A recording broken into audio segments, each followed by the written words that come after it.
Hello, second graders, and welcome to your first spelling test. Let me show you how it's going to work.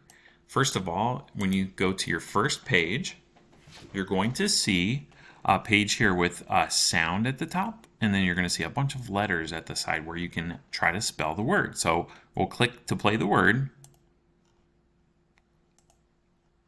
Number one, rot. Rot.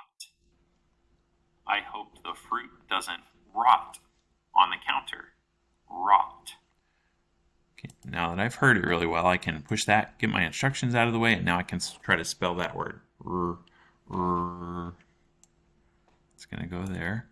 And then ah, that's going to go with the O. Rot. I hear a t sound at the end. Okay, and then that's all you'll do. You'll go through, there's 5 words, and then at the end you can click the blue submit button and then send me a message to let me know you're finished. And this will be counted for as a grade in your grade book. All right, good luck. Let me know if you have any questions.